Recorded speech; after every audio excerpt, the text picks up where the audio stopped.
Good afternoon, everybody, and thank you for joining us at RIEC LLC, or RIEC LLC, a business consultation agency oriented on developing and assisting small businesses and landlords alike within the Pacific Northwest community.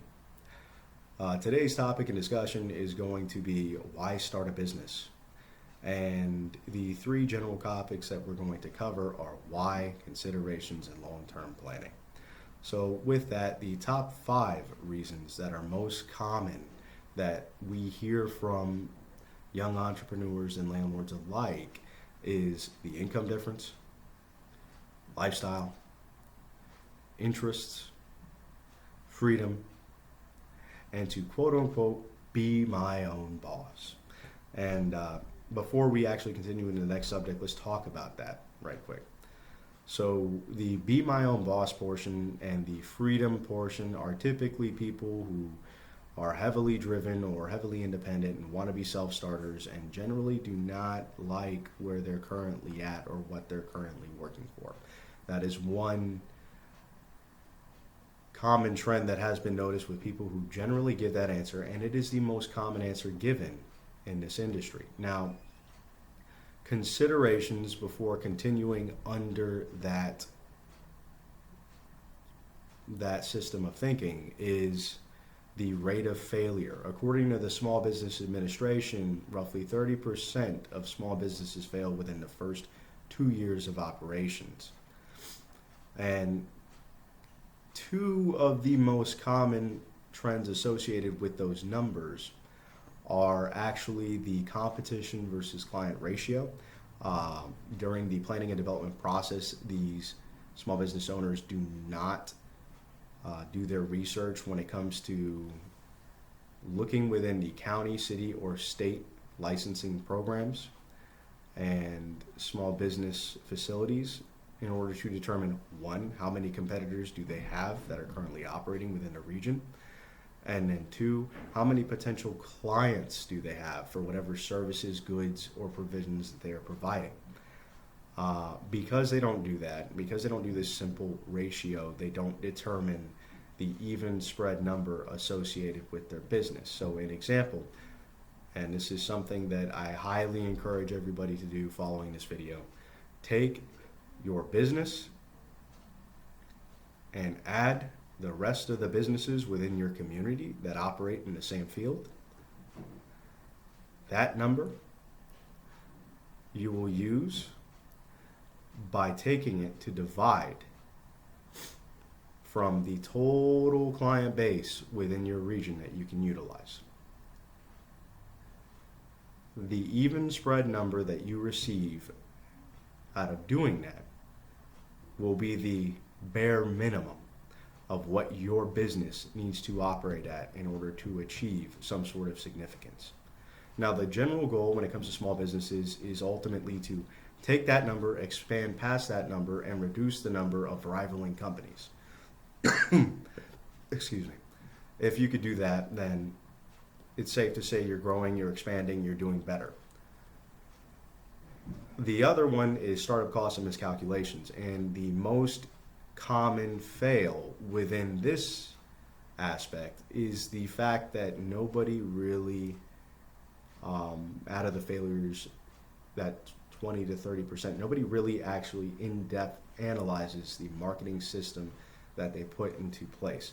And what ultimately winds up happening is the counter marketing system is what will drain them out in terms of funding and resources. An example, if you have X product and you recently started your company, you post flyers, you make business cards, and you possibly use social media to get the word out on your product. This might generate some consumer traffic. It also generates recognition of your competitors. So what ultimately happens is they launch their counter marketing program with the with the more funds that they have.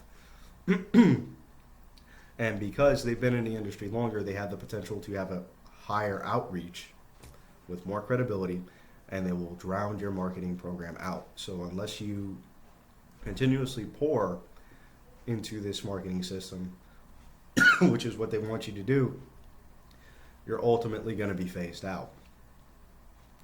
Things to think about. Last but not least, long-term planning.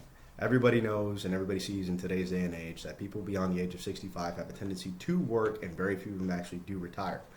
The reason for that is because that generation, or some of the generations after it, were taught, even to this day in some cases, that a hard work ethic and a quality performance will, throughout your entire life, get you the retirement that you want because it was earned.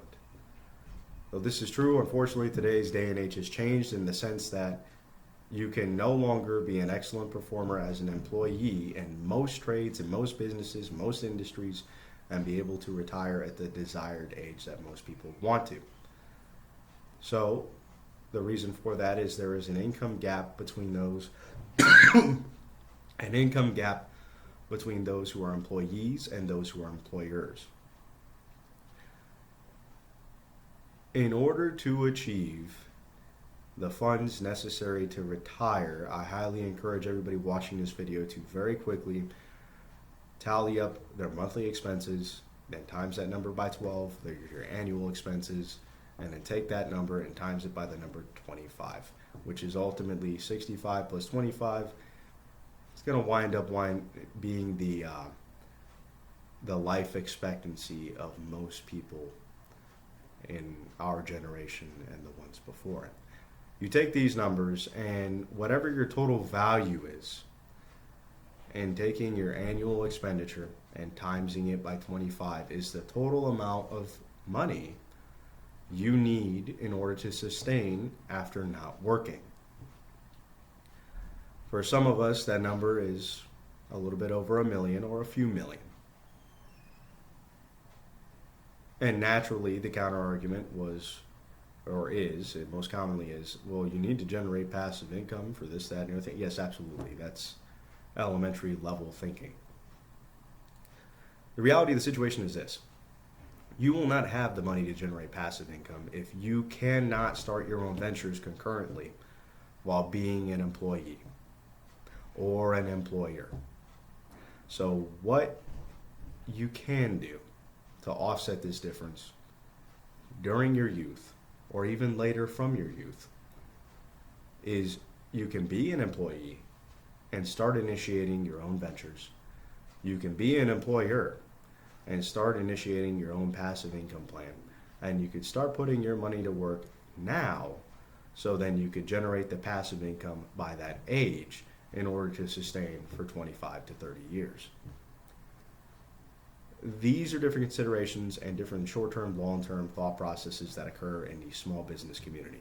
The average small business owner is allegedly 50 to 55 years old. The average multi-property landlord is roughly 60 years old. And the average failure rate of small businesses is 1/5 of the total numbers within the first year. By the second year, it becomes 1/3. So with that, it seems like there is a knowledge gap, and it seems like society and economics is changing, but our thought process isn't. Anyways, thank you everyone for joining us today at RIEC LLC. We look forward to reading your responses and getting your thought process and comments below in this video on our webpage and Facebook, or feel free to message us at RIEC2019 at AOL.com. Thank you for your time. You all have a wonderful day.